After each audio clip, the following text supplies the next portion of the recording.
Hervé Villard, de son vrai nom, René Villard, né le 24 juillet 1946 à Paris, est l'un des chanteurs pop français les plus célèbres des années 1960. Sa vie est un voyage émotionnel, des jours difficiles dans un orphelinat à la scène internationale.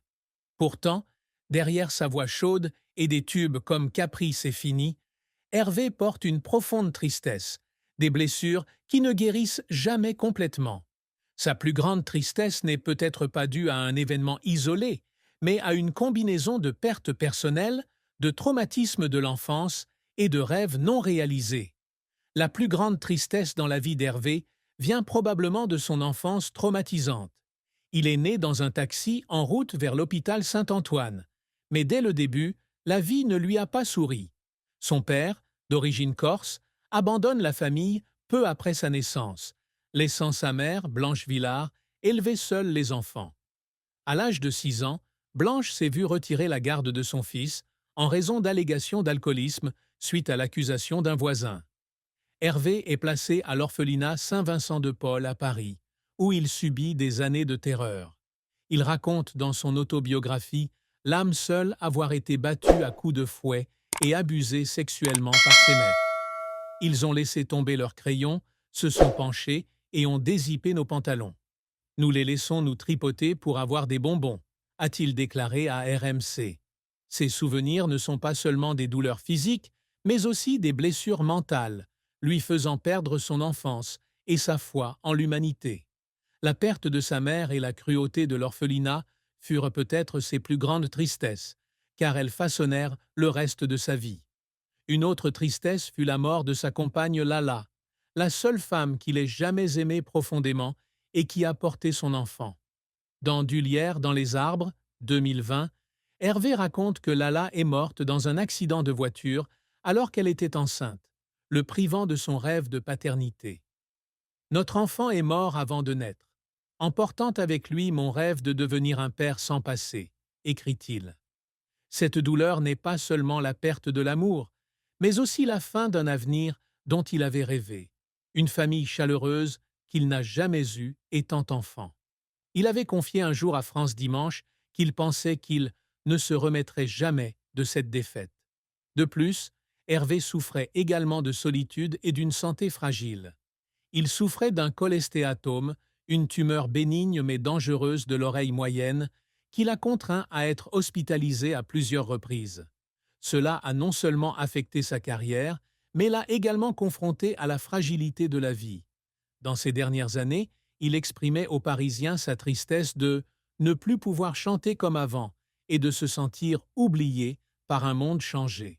En bref, la plus grande tristesse d'Hervé Villard fut les pertes successives, de la mère et de l'enfance, à l'amour et au rêve de paternité, en passant par la solitude de la vieillesse et de la maladie. Ces chagrins ne sont pas de simples incidents, mais de profondes blessures au cœur, façonnant un homme sensible et résilient. La carrière d'Hervé Villard est un long livre avec des chapitres brillants et des pages larmoyantes. D'un orphelin à une star internationale, il a connu des sommets glorieux et des échecs cuisants, avec des efforts qui l'ont fait pleurer à plusieurs reprises à cause de la passion et de la pression. Le parcours musical d'Hervé commence lorsqu'il quitte un orphelinat et est adopté par Daniel Cordier, ancien résistant et marchand d'art, en 1962. À Paris, il travaille dans un magasin de disques des Champs-Élysées et commence à apprendre à chanter.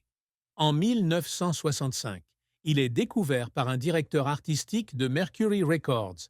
Son premier single Caprice est fini, coécrit avec Marcel Hurten, sort en juin 1965 et devient un phénomène mondial, se vendant à 3,3 millions d'exemplaires.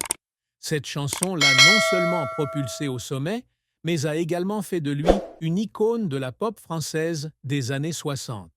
Il a dit un jour qu'il avait écrit cette chanson en 7 minutes sur un magnétophone Farfisa après avoir vu une affiche de Capri dans le métro. Un moment fatidique. Après Capri, c'est fini, Hervé poursuit son succès avec Mourir ou Vivre et Fais-la rire, 1966, confirmant sa position.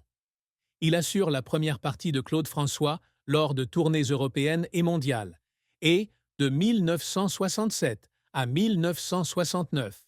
Il conquiert l'Amérique du Sud, vivant à Buenos Aires et chantant en espagnol. Des tubes comme Nous, 1978, 2 millions d'exemplaires, Reviens, 1981, et Méditerranéenne, 1983, le ramènent au sommet en France et à l'international, de la Corée au Japon en passant par la Turquie. En 1992, il est décoré de l'Ordre national du mérite au Théâtre des Variétés, présenté par Jean-Paul Belmondo, en reconnaissance de sa contribution à la culture française.